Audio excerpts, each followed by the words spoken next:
Hey, everybody, welcome back to At Home Songwriting. I'm Chad Shank hanging out with you today, and I have a special guest joining us. I wanted to invite one of my colleagues from Berklee. Brian Donovan is here today, and I invited Brian onto the channel not only because he's working on new music himself, but he's also been in the music industry for a number of years. He's worked and toured with Barry Manilow. He's done work in sync. He's worked with Stan Lee on a project, but I just thought he's someone, one of the focuses here is how do you actually find your way in this crazy music industry? So just want to say a big welcome to Brian. Brian, welcome to the channel. Thank you, Chad. Thank you very much. The idea that you asked me to even be on your channel is flattering. So I'm honored to be here. I watched all your stuff to begin with. So when we ended up meeting, which we'll talk about, obviously, right? It just made sense to like, ooh, like how are we all making it work? I think that's Yeah, the first question, isn't it? Right? Like how are we finding our way in the music industry? Um, right. I'm not going to presume anyone's age, but I know I grew up in the 70s and the 80s. I think actually one of your latest videos was talking about the songwriting of the 70s and that you grew up It in the was. 70s. So yes, we're probably just around the same age. Um, Yes. we grew up in a time where the music industry was all about analog tape and meeting people and working in studios and getting record deals. Like literally, that was the business model. It is Yeah. not that anymore. Um, Yeah. one of What the is the business model? Yeah, right, That's the exactly. question, Please, right? Like, somebody enlighten all of us. One of the business or one of the best things that I heard recently, maybe the last 5 or so years ago, I was reading an article, which is actually a friend of a friend of mine that I knew from school, in Boston. He was doing it was Berklee Today, which is a magazine that Berklee has for alumni and whatnot. He was interviewed and talking about the new music model, a new music business model. And what Mm, he said was, we have to be focused on not making a lot of money from one source of income, but a, a bunch of little paychecks from a lot of sources of income. That's when MP3s and interesting. iTunes and all that hit the market, and it made a lot Yeah. more sense to me. I went, he's right. But what I did was I parlayed that, I guess, is that the phrase? I basically made that my business model, which is that I do a lot of different things. Like Cool. you mentioned so graciously, I work for Barry Manilow, which is actually, I just hit my 20-year mark for working on the road with him Amazing. last February, a couple months ago. And he's a great man to work for. I cherish every moment that I get to spend with him because he's a musical legend. So you get all the insight and get to see what it's like to be in that parameter, right?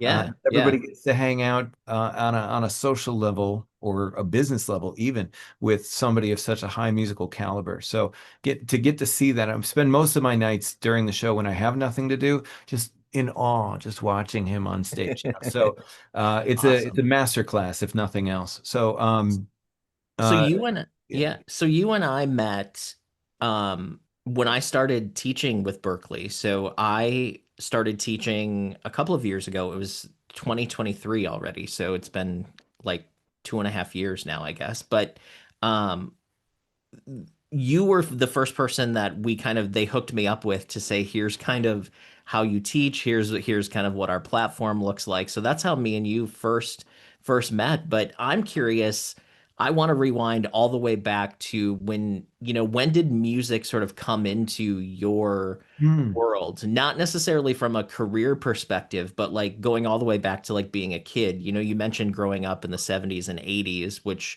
I was born in the 70s. I was late 70s, so I was a baby in the 70s, but I definitely grew up in the 80s. Yeah. What role did music play in your childhood? Wow. Okay. So It's funny. You ask life questions like that, and the first thing that I'm sure everybody does is, how much do I include in this answer? Right? Yeah, So yeah. music is always this thread in any musician always has a thread of music in their entire existence. It's just not something we get away from. So that's exactly how it was for me. Uh, my father played baritone horn in a drum corps from the time he was a kid, in elementary school, let's say third or fourth grade, all the way up until he decided to hang it up.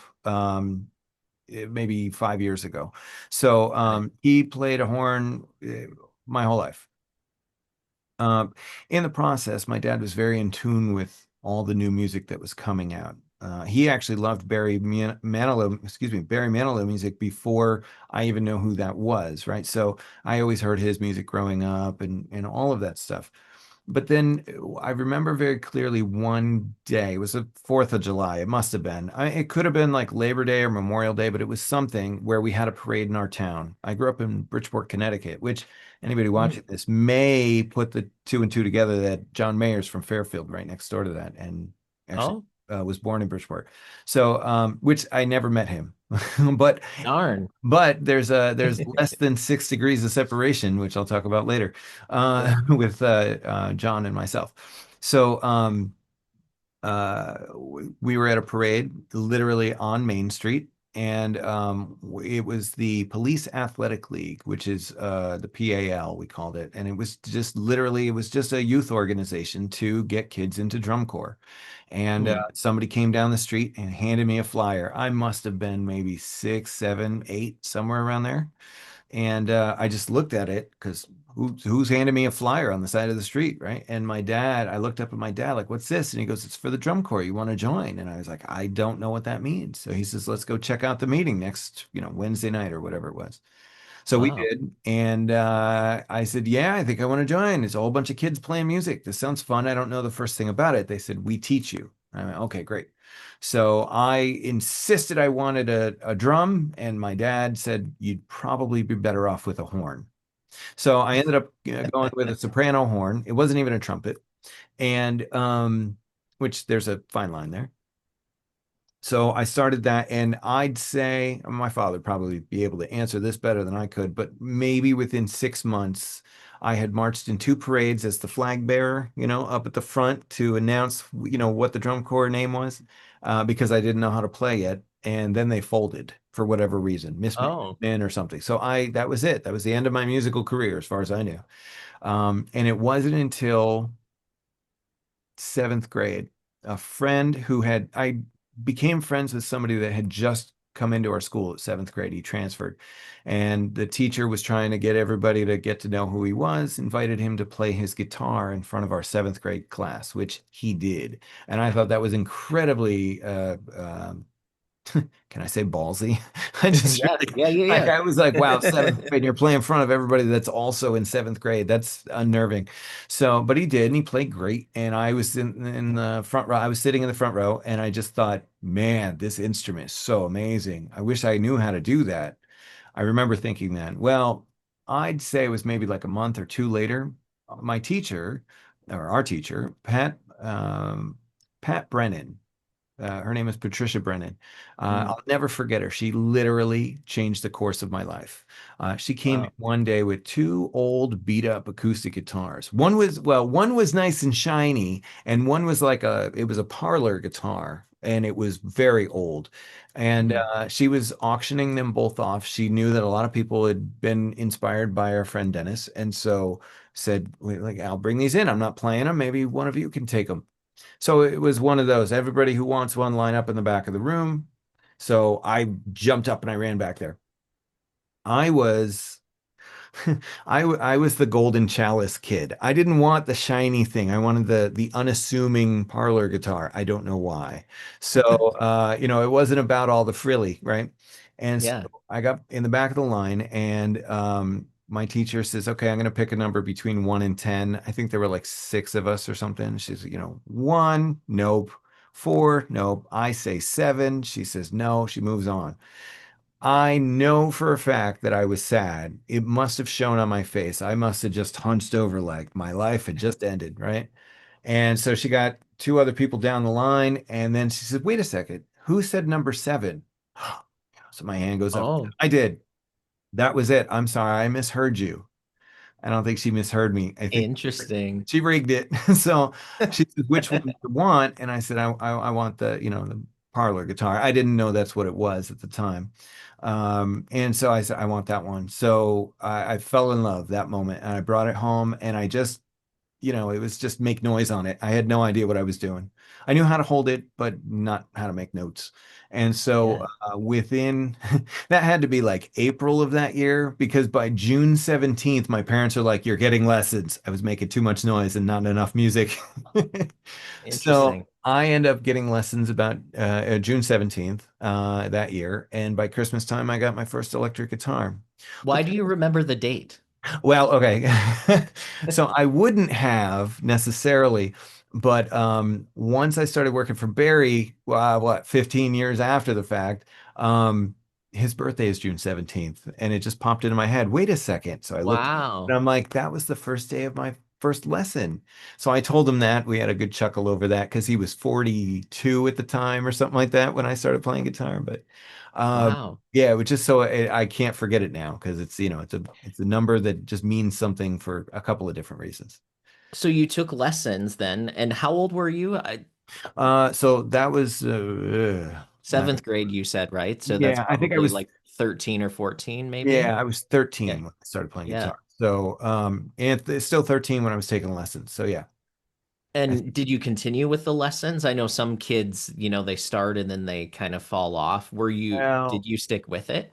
yeah, so interestingly, I don't know why I knew this because kids, I have three kids, and they all needed an object lesson at one point because they're all in dance. And so, Mhm. it was, I want to go to dance. And I thought about it for a second. I went, when I was younger, I never complained about going to my guitar lesson. Even if I wasn't prepared, I was psyched to go. So I Mm. told them, I said, "Listen, if you're not interested in going even one day, why are we doing it?" And they went, "Oh, no, no, no, I like dance." I'm like, "Then don't complain." So I had that somewhere deep inside me. You just go, you do. Yeah. So I was always Yeah. excited. I had a great teacher, and Greg Packham, who's still teaching in Bridgeport, actually. He still has his own little Wow. shop. Um, Be and cool if somebody was watching in that town and, Oh, I knows you. hope so. I'll send it to him. We're friends on Facebook now. I love it. So, Awesome. yeah, so Greg was an amazing teacher. He didn't teach me any shortcuts. And if anybody out there is a guitar player watching this, there's a million and one ways to cheat on fingerings for chords and things like that. He didn't teach me that. So I didn't know that there was we'll say, lazy way to play. So I became Mm. fairly adept at learning things because nothing was too hard. I had the technique down, right? Yeah. Yeah. So yeah, I kept with my lessons, and then within a few years, I decided I wanted to go all the way with it. I wanted to be a professional. So I figured the best option was to go to Berklee College of Music, which from where I lived was only about 2.5 hours away, so it wasn't too far. Ended up doing a guitar weekend there. I don't know if you Oh, know about cool. this, Chad. They have these weekends, Yep. during the summer where kids can come and check it out. What do you think about the educational system here? Well, I fell in Yeah. love with it, and by that next year, I was applying and ended up getting in. So I was very lucky. Um, Berkeley also, Berkeley Online, they actually, I think the minimum age I think is 14 or 15, but during the summer, kids can take the online courses too. So if people are not close enough, if somebody's watching, because I've actually taught some summer classes before where I've had like 14 and 15-year olds in there, yeah, which is I makes me actually, feel really old, but I know I try not to mention any artists because when I teach, right, you mentioned I teach for Berkeley Online. I also teach for yeah. Berkeley on campus. So I have 18 to 20-year-olds that are in Boston as well. But the online thing is interesting for that reason. I had a 12, she said she was 12. She was in South Africa. So I don't know if Oh, there's wow. a fine line with the age there, but right, it's young. And so she's like, I don't know anything about lyric writing, which is what we teach, right? And Yep. so you start from scratch with students like that because I love giving them that info, right? When we were Yep. growing up, this kind of hey, I could pull this phone out of my pocket, look at the internet, and get all the answers to life's problems. as well Didn't as a bunch exist. of cat videos, right? You you Yeah. you tend to forget how we grew up, which is I had to go look through the card catalog at the library and hope somebody wrote a good book about what I was looking to learn. Or magazines, Yeah. or maybe Yeah. MTV might have some kind of documentary or something. Yeah, Yeah. and Yeah. it wasn't on demand, so you had to wait until it was Right. on and hope your schedule was free, which it pretty much was back then, but you Yeah. know. Yeah. So as you are growing up, like 13 to going to college, Mhm. what were you listening to? Like what music was your thing growing Well, up? my sister is she's 3.5 years older than me. So it's the standard, my older sibling got me into Van Halen. My older sibling got me into U2. My older sibling got me Cool. into, all of it was it was pop. She had Michael Jackson, U2, Van Halen, oh, I was gonna say Belle Biv DeVoe, but I mean, that was that time period, but she didn't have that. It was New Edition. no, Big Bam Boom from Wham. That's what it was. Oh, So Wham. Yeah, yeah, yeah, yeah. Michael, George Michael, and Yep. the original thing. So all of that, I got really big into. We were an HBO family, so anything that was Yeah. on there, Yeah. Xanadu was on loop practically on HBO back then. So I got the Yep. soundtrack to that, and Awesome. all of those pop things, pop entities. But my friends were not into that as much. They appreciated it, but they were into metal. So the first day that my Mm. friend came over and said, "You got to check out Iron Maiden," and I was like, "Wow, what is this? This is matching the internal angst that I feel inside from being a teenage boy." Right? So it was Yeah. Megadeth, Anthrax, Metallica, Testament, all the 80s metal, and of course all the Yep. 80s rock too. I have a very big sense of pop music, which rock is more like that, right? So it's Yep. it's pop with heavier guitars back then. So Brian Adams, Yep. of course, Van Halen when they were more pop with Sammy Hagar, and the list is endless, right? But a Were you ton of were guitar you players. obviously you teach songwriting. Mhm. Were you interested? Obviously, you were taking guitar lessons, you were learning the guitar, experiencing music, but were you thinking about it from like, I want to create my own music, or were you going into this thinking, I'm gonna play other people's stuff? Like, what was that evolution like for you? Well, I started with learning riffs, right? When you're listening to rock and metal, it's all about what's the guitar doing during the song, right? So it's Yep. all the riffs. I was heavy into that, but I became aware of what I liked more was the songwriting. I'm like, wow, this song is really good. I have a list. Mm. Someday I'll get to it. It's a list of metal songs that I'd like to cover in a pop format because the songwriting is that good. So I really Right. quickly became engulfed in the songwriting, especially, like you mentioned in that other video that you have about 70s music. Man, the music was amazing. It wasn't just, 145. There were really heavy duty progressions that Yep. very jazzy. Yacht rock is still look, and I know there's polar opposites on the term yacht rock, right? So, but that kind of music is loaded. It's very rich with chord progressions that really tweak your ear. I love that sort of stuff. So when I started, I got some man, I don't know where these brain cells are coming from. I had a Tascam 246 that I got from a friend. His brother worked in a radio station. It was broken. They didn't know how to fix it, so they gave it to me. And I fooled around Awesome. with it, right? So why I remember the model number, I couldn't tell you. Um, but I played with that a lot, and I was like, wait, so if I record on one track, like a drum thing with I had an Alesis SR16, right? So I Yep. program some drum thing and play that onto a cassette multi-track and then record a guitar part later. And then I could come back and layer some other things. It really Yeah. became, what am I interested in? I'm interested in the recording process. I'm interested in making music, creating some sort of sonic thing, right? Yeah. So I became heavily involved in that. I spend hours just what could the drums do here? What could the guitar play? Is it filling up the whole stereo spread? And if not, what do I need to add? And then I started playing Yeah. other instruments, right? You asked when I started playing guitar. I also there was a keyboard just floating around our house, and It was a toy keyboard. It was a Yamaha, like literally kids' toy thing. And I had a Yeah. Casio little keyboard. I'm sure in the 80s, everybody had that little white one, right? And Yeah. I would just play little melodies on that and see what fit and what didn't. It was all trial and error. But Awesome. it was just a passion. It was a hobby, but a passion at the same time. And I think I read in your bio, or you and I might have talked about it, when you went to Berklee, you actually were focused more in kind of the music production at some point as well. So you had a guitar weekend, and then that led to Berklee Deeper, or what was that progression? So yeah, the guitar weekend was maybe a year before I was accepted and went, and fell in love with it and went, yeah, this is actually what I want to do. I want to do this for a living. Um, Cool. what transformed there was the idea of taking what I was learning on my own and then going to school with it. So I had a little multi-track something that I got Tascam 03. It was like the new version. It was very compact. Mm, I'd take that and I was like, I'm just going to write songs and I'm going to meet people and I'm going to play my guitar. And I got to Berklee and I met someone who became such a good friend, lifelong friend and cohort and musical genius, as far as I'm concerned, Louis Espaillat. Okay, so I know him as Louis, but professionally he goes by Luis. So Luis Espaillat. Um, and he's in Nashville. We were the best man at each other's weddings. awesome. So we're very, very close. But when I met him, he's a couple years ahead of me in school, a couple years older.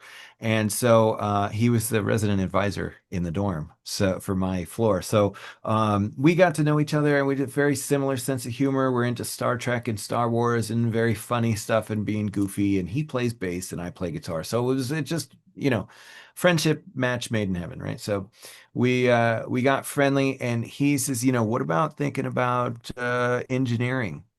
And because he was Mm, already in the engineering program, it's music production and engineering. So you learn how to produce songs as well as how to record them really well. And I said, well, maybe that sounds cool. Now my roommates were going to be performance, Ed and Chris, they were performance and film scoring. So I was like, maybe, but I don't know if I have the musical background, I thought, for film scoring. So I'm not quite sure. And I dabbled in that for a little bit, but then getting into the studio, if anybody's ever walked into a musician that's interested in this stuff, they walk into a music studio, a proper music studio with all the paneling and the sound equipment and the really nice looking desk and all that.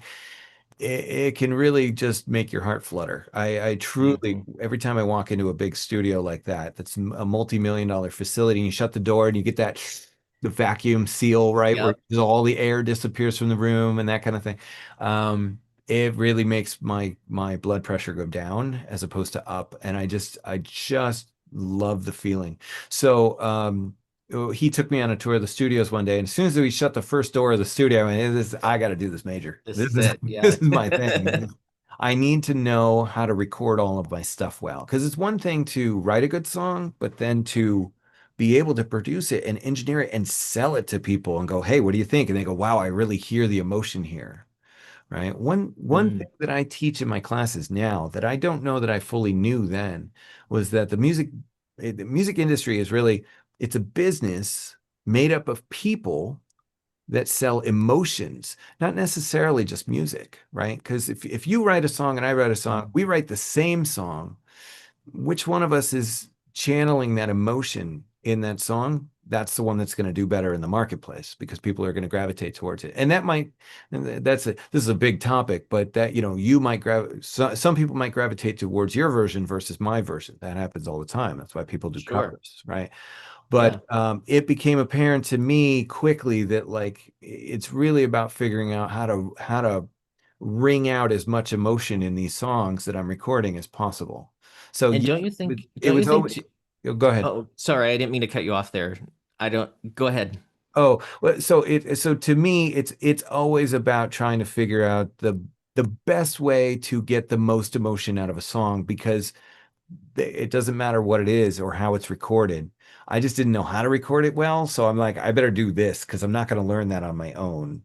I can Yeah. learn the emotional part much better on my own than the engineering part.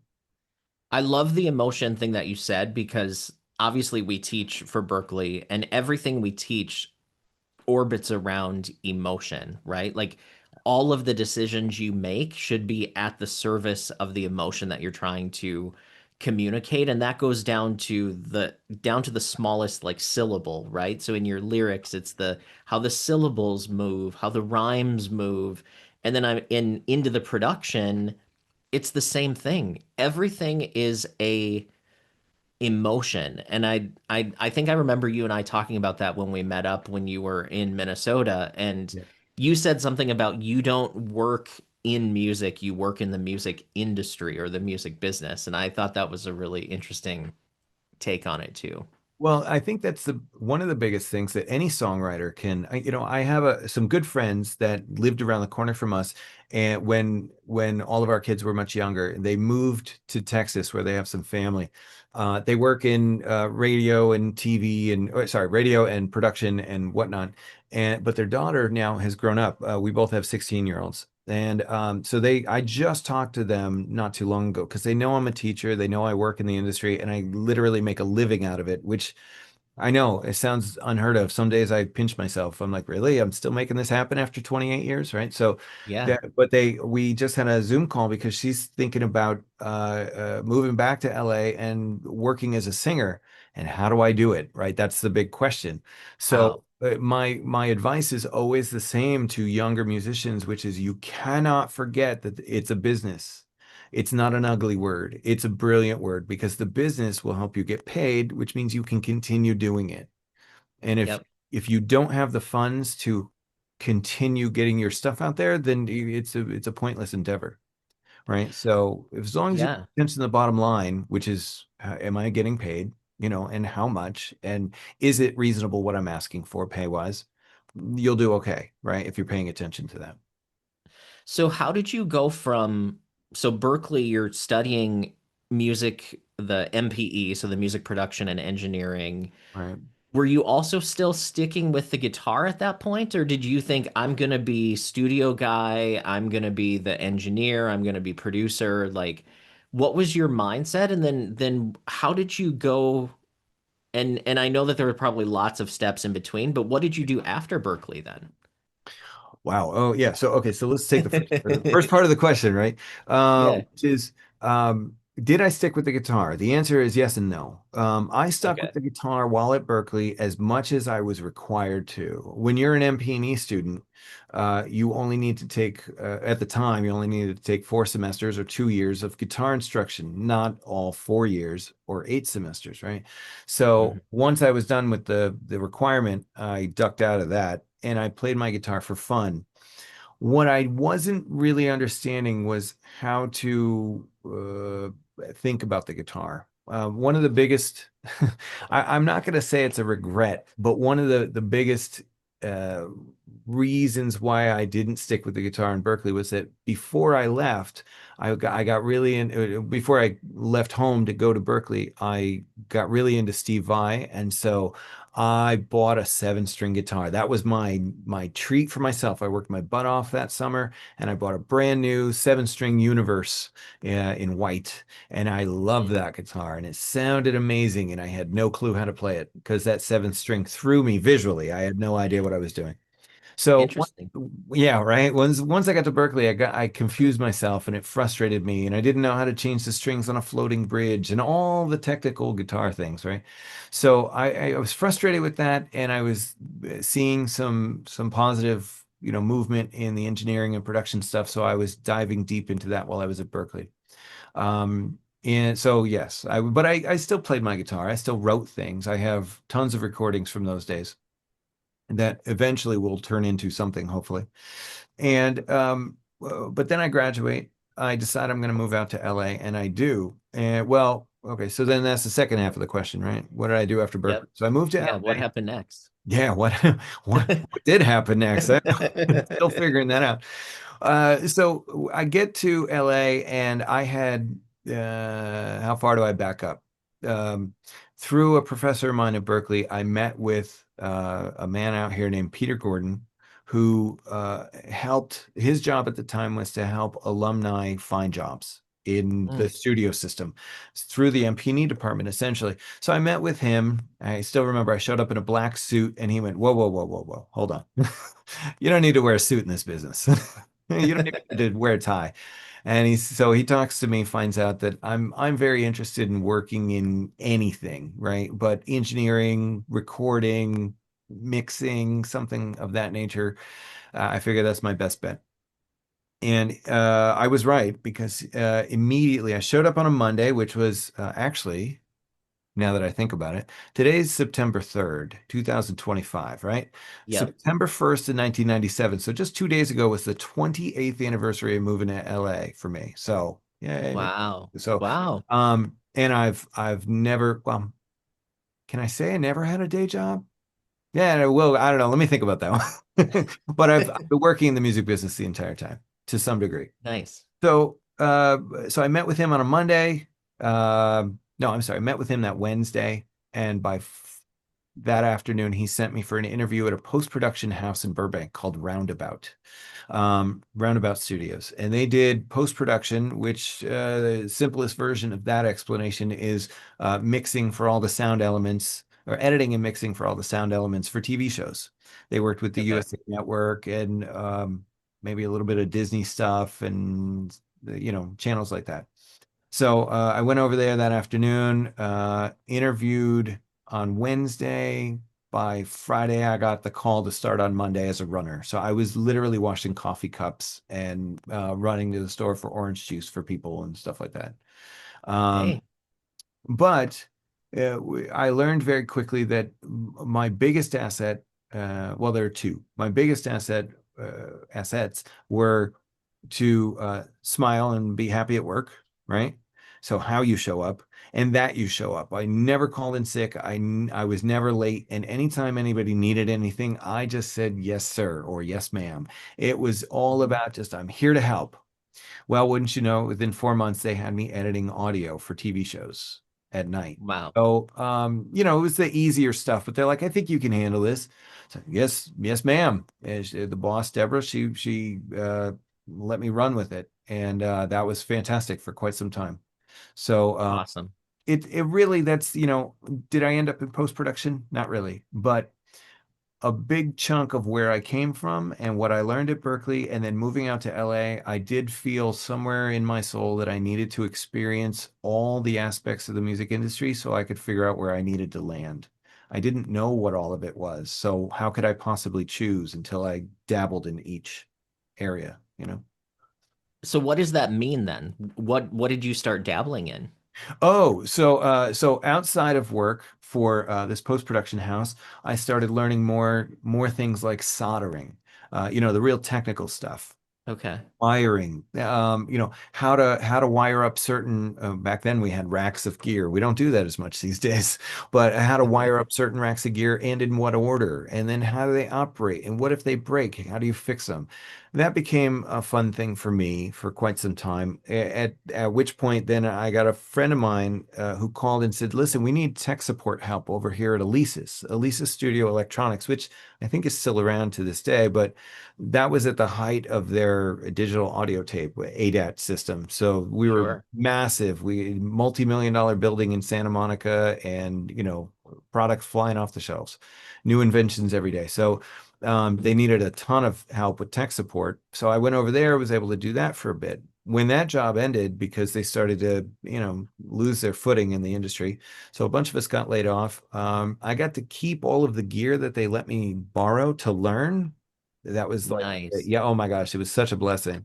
And so I started engineering out of my apartment, my one-bedroom apartment in Sherman Oaks, California. So Wow. I had people coming over. I was recording all kinds of instruments and mixing and just generally putting myself out there. And that ultimately then led to a, uh, a staff engineer position in Hollywood at the American Federation of Musicians Union that they had, Studio 47. That was back in like Cool. 2000 or something like that. So spent a couple years there, and that's where you really start to blossom musically, right? Where you're in an environment where there's just tons of new musicians coming in every day, working on their varied genres of projects, right?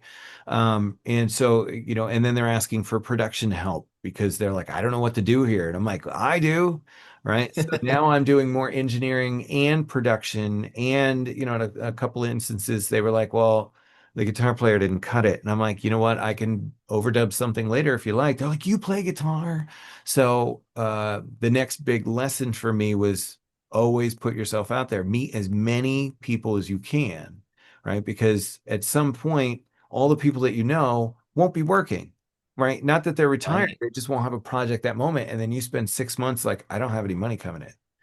So, Yeah. that's about the time when I heard that original thing that I said at the top, which was you need to make a lot of paychecks of smaller amounts of money from a lot of different sources. And I went, this is it. This is what I need to do. I need to be able to do a little bit of this, do a little bit of that. So it was engineering, production, guitar playing. I did some songwriting with some people. I played live, for a few artists and that sort of thing. And it just became more of that, which actually works with my personality. I don't like to do one thing over and over and over again every day. So knowing that I had an option to do that, do a lot of little ththings really helped. How did you get hooked up with Barry Manilow? Oh, Barry Manilow. So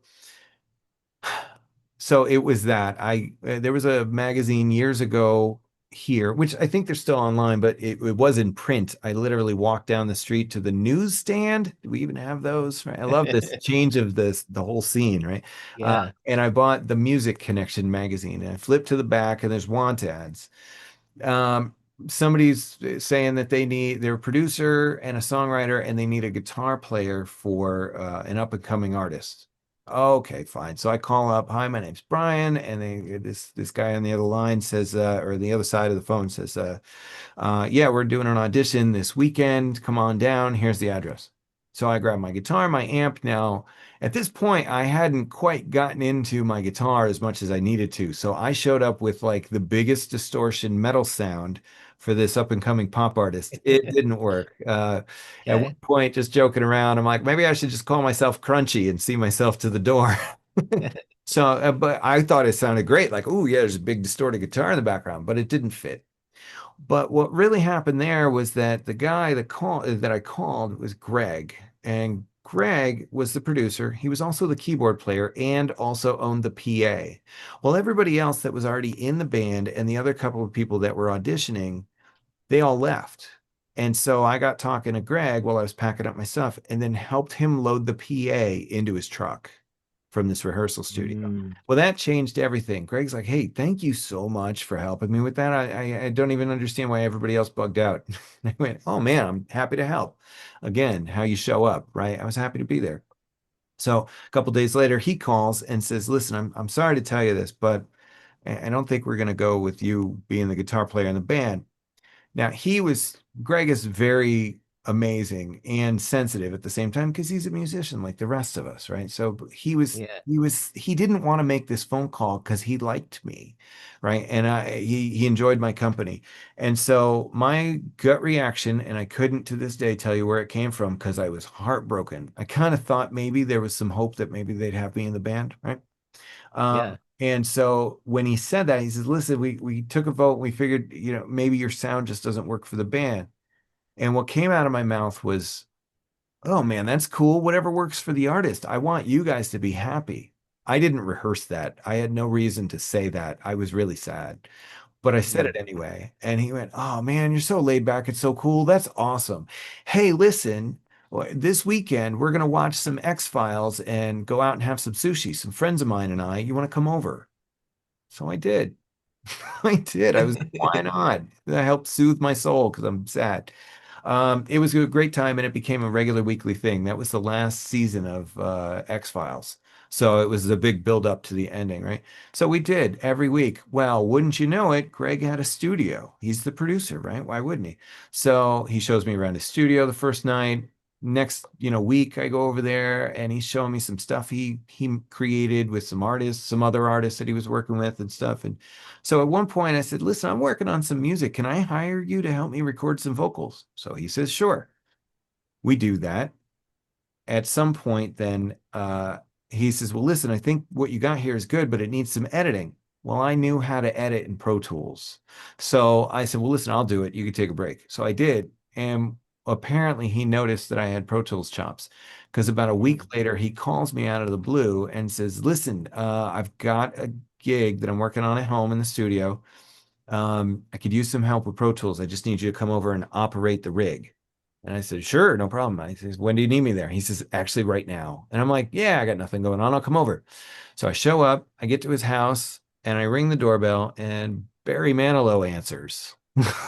Whoa. Yeah, my face matched yours, just wide-eyed and like, "Whoa, what is it?" Right. And I said, he So didn't, you had no idea, no no, idea. no, Greg didn't tell me. So we go up to the studio, and I did what I needed to do.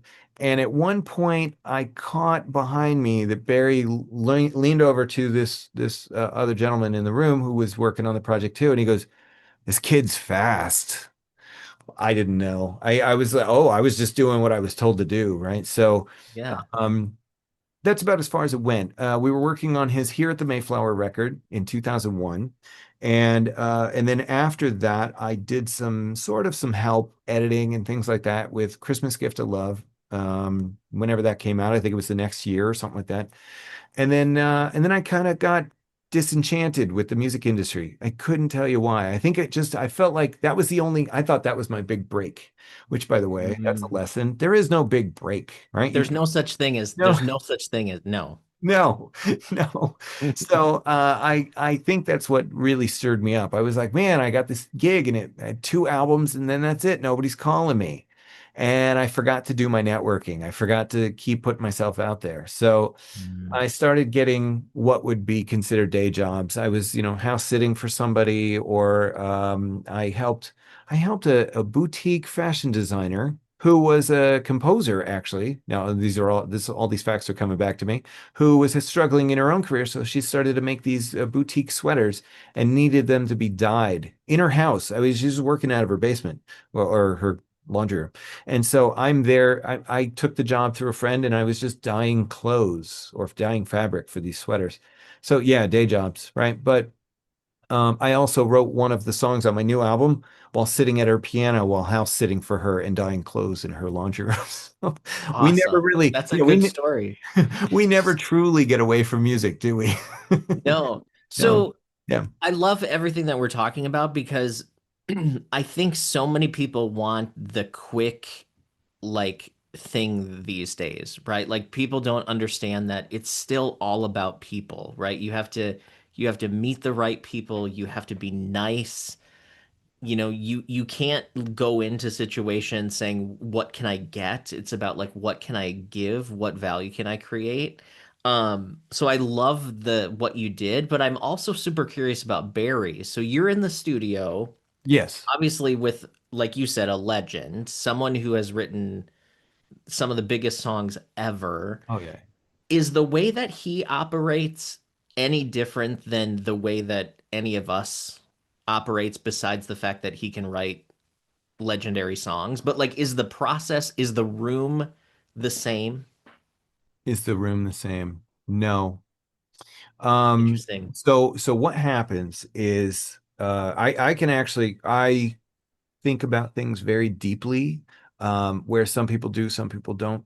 And so I've spent 20 some odd years now in his presence, just keeping an eye on what it means to be a big star. Not necessarily his version of it, which is totally different than other people's version, right? Yeah. But the idea of being a big star is a fascinating case study, because what ends up happening is you can't be you, right? You have to be what's in front of the camera pretty much all the time, unless you become a recluse up in the mountains, right? Which there's a bit of that for everybody, right? So his process of being in the room, I'll give you an example. So when we were working on Here at the Mayflower, he I'm at the house studio and we're editing tracks, and I'm bringing them to A&M Studios in Hollywood, which became Henson Studios and is now owned by John Mayer, is my understanding. So I don't know if it kept the same name, but either way, so it's A&M Studios at the time, and I'm bringing hard drives of tracks to the stage where Andrew Sheps is mixing with Barry and a crew of people. I walk in with this hard drive. I want to say it was Studio A, but I'm not going to remember. I walk in, this was hard drive, and just right here against the wall inside the door is Barry Manilow sitting there with his sunglasses in his hand, right? And he's got his laptop and he's looking at sunglasses online. So I walk in, I hand off the drive to who actually ended up being, he was a friend of mine at school, Brian Cook. He was the assistant engineer on the session. So I hand off the hard drive to him, say hello, because we hadn't seen each other in a while. And I turn and I look at Barry and I say, hey, sir, what's going on? I call him sir, by the way. So I said, what's going on? And were your glasses broken? Because I could see that they were, but I'm trying to start a conversation. And he says, Yeah. yeah, I'm trying to find the same ones online. And he says, I don't know if this is the exact model. So I lean in to help him. This is what you just said, right? Which is the how do we help others? It's not about what you could do for me, it's about what I could do for you. Right. So I lean Yeah. in like, how can I help you? It's not my job to find the star a new set of sunglasses, right? A new pair of sunglasses. But Yeah. ooh, let me see if I can help. And he's like, oh, thank you so much. He was frustrated and didn't want to deal with it anymore. Right. It's LA. You need sunglasses. Right. So he's looking for him online. I start helping. Well, in that conversation, now that I've taken over his laptop and I'm trying to help him find the exact right model because he wants the same pair, that's when I pick up on the fact that while he was talking to me, he starts commenting on what two people in the other side of the room were saying to each other about the mix. He makes a comment about the mix. He wanted the reverb adjusted, but only in these bars. He mentioned specific bar numbers, and Andrew's got the chart up and the whole thing. He's like, okay, Hmm. make a mention of that. And then he says something else to this friend of mine, Brian Cook, who's the assistant, asks him a question about what he's doing. And then goes back to that's a different set of brain parameters, right? I don't know that I could do Interesting. that. He was so all over the landscape of the room at the same time. There is such a high level of focus that it baffled me for a good number of years, right? But then as I get to know him longer, I realize that what's really happening below the surface is there's a lot of things and some of the other band members who are amazing at what they do, but maybe a little scatterbrained. And I mean that lovingly, and they know it. They're like, yeah, yeah, yeah, that's me. I don't do Tuesday. I just play my instrument, right? So Yeah. there's that element of other things in life have to drop away because they're always super focused on music. There's a big difference for those of us that are focused.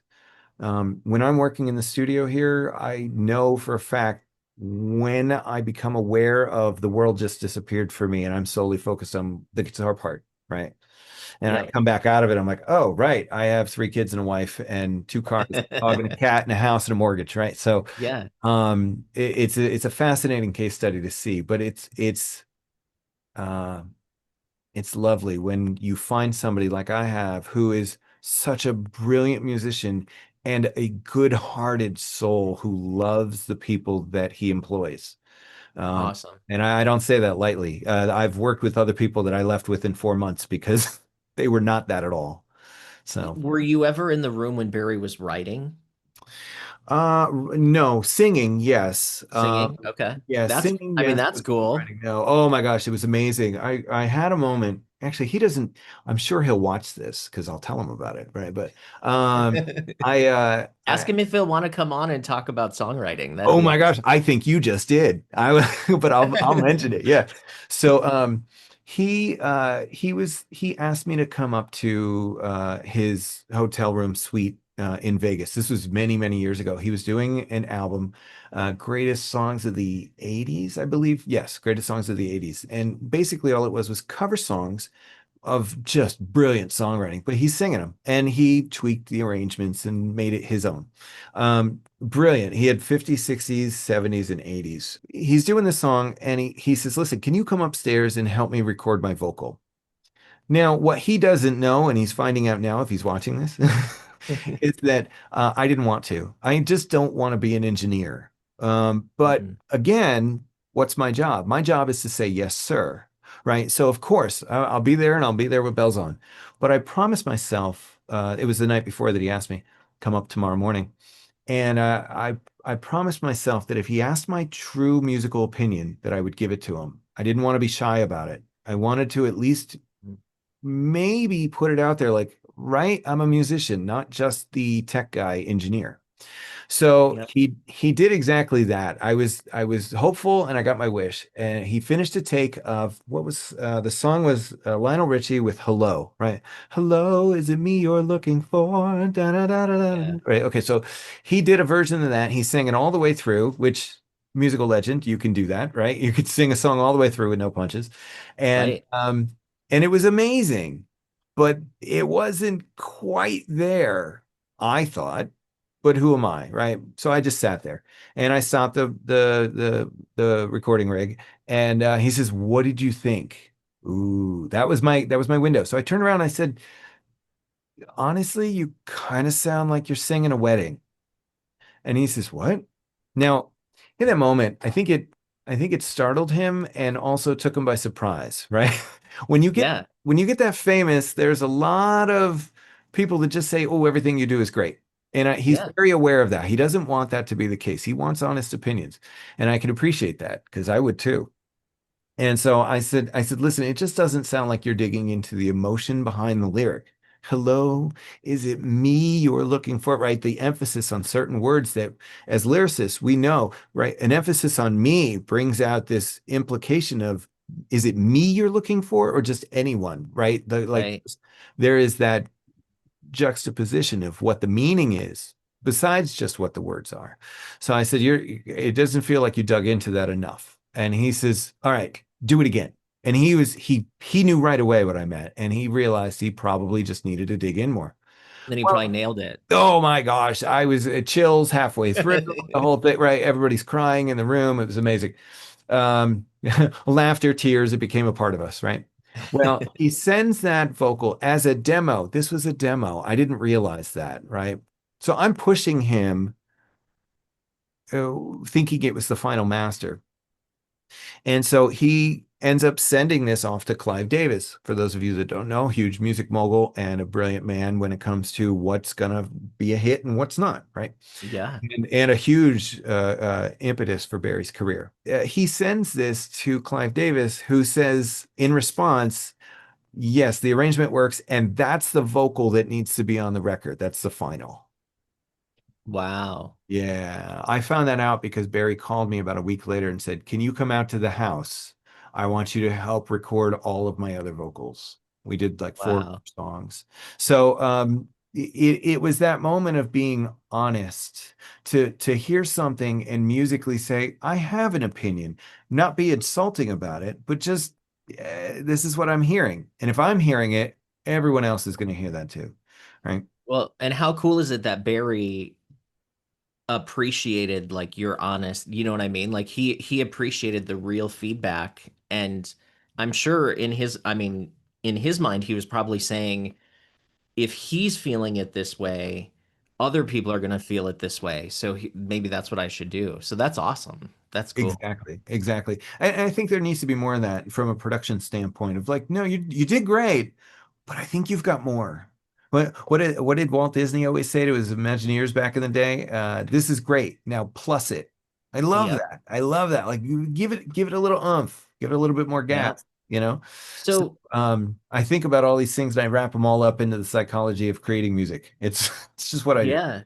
So you've also been touring with Barry, and I want to talk about your own stuff too, because you're working on an album now. So pulling it back to Yes. yourself, tell me about the album. Tell us about the album.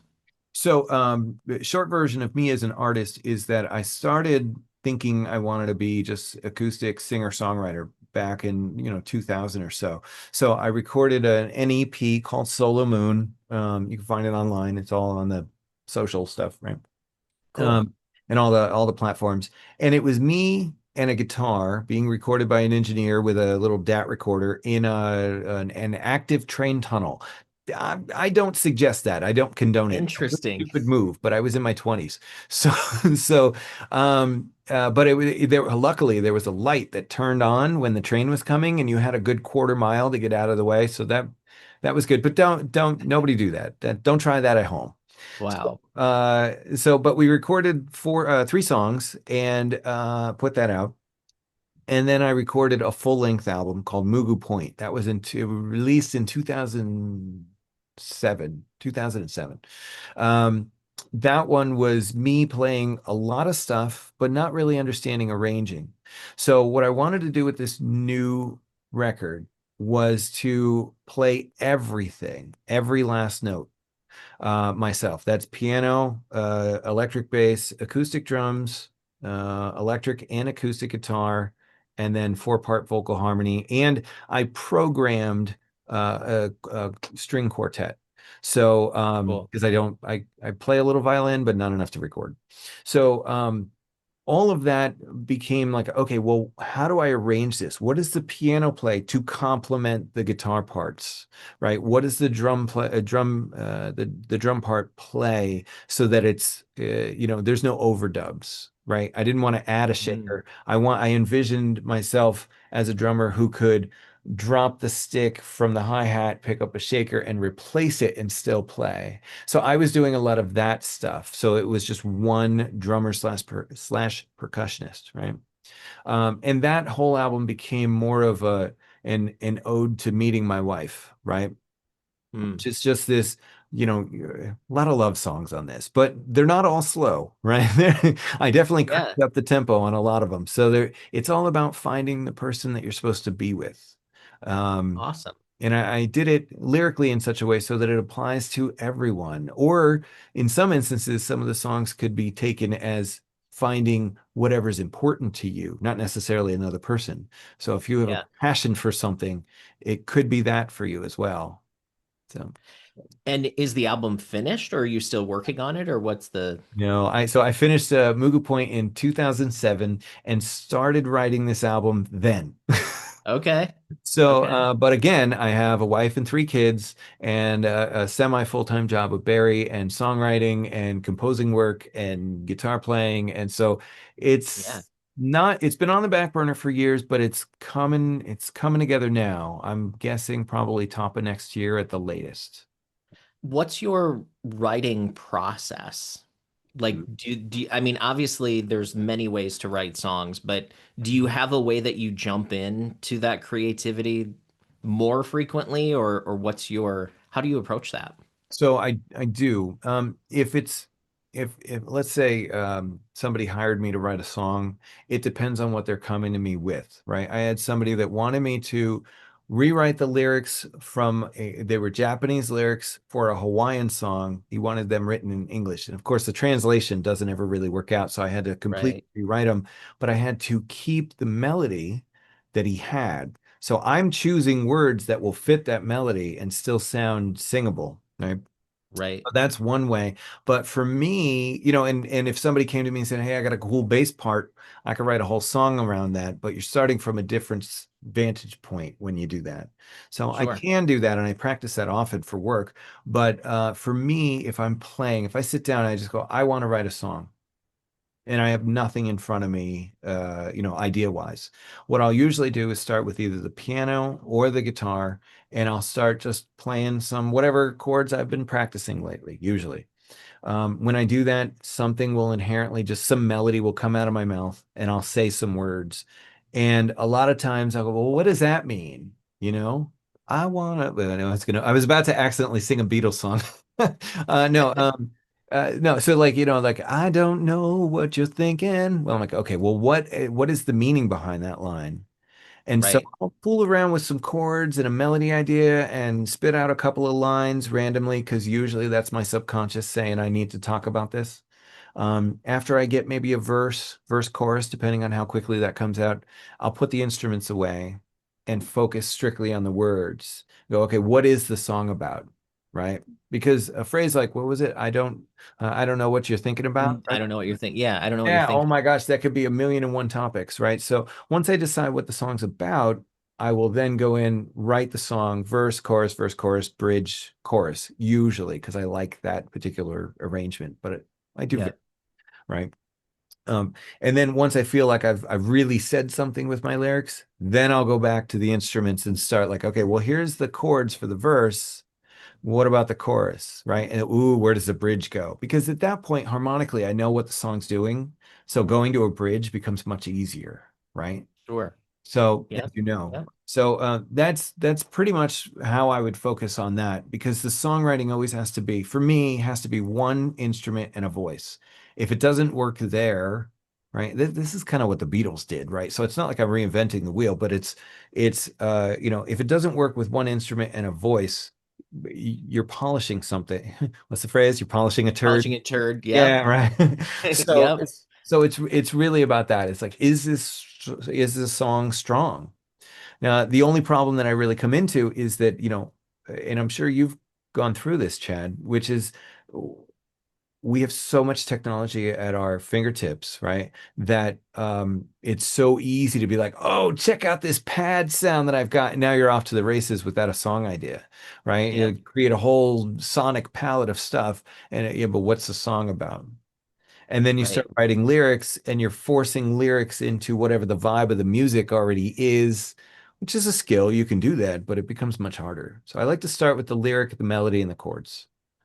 Yeah, I mean, I've done it both ways, right? Like I've started very simple, very much vocal instrument, but then I've also, sometimes the production really does inspire you just from a sonic perspective, or like certain chords sound really cool when you play them with a certain sound. Just like with electric guitars, right? Like if you find a really cool tone or like you have some effect and you're like, there's a song in there, right? Oh, But I do think you have to come back to, and this is why I think like the music of the 70s and the 80s is because the songs were so strong and you absolutely. could cut them in like 50 different ways and the song is still gonna survive. So It yeah, works. Yeah, yeah, yeah. absolutely. So do you have a website where we can follow you, Yes. check out your stuff? Yeah, so it's briandonovan.com. I don't know how I ended up with that. I jumped on it when the internet became like the internet baby. I don't know, like it was I actually got a threatening email right after that. My brother's name is Brian Donovan. How dare you take his website? I was like, hey, luck of the draw, buddy. I don't know what to tell you. Yep. Yeah, So first come, first serve. briandonovan.com and I'm on Instagram. All my links are on the website, but I'm on Instagram and YouTube, which you've inspired me, right? So that we talked Yeah. when we were visiting. I had gone through St. Paul, isn't it? Right? Yes. Yep. You were on tour with Barry and came to St. Paul. Yeah. Yeah, and we had a nice breakfast. Oh my gosh, so I got to go back to that place. That was fantastic It and was great good. conversation. So, but we talked about YouTube, and I'm like, I'm playing with the idea, and now it's starting to come to fruition. So there'll be more, road stories and how to navigate the music business and all that kind of stuff on my YouTube channel and Instagram. Awesome. That stuff coming up soon. I'm I'm Awesome. I'm working on that and an album at the same time, so we'll see which one drops first. Hey, I get it. I have this channel. I teach. I working on my own music. Like, yeah, it's like you said, you have to dip your toes into a lot of different things, and that's the fun of it, I think. Oh, absolutely.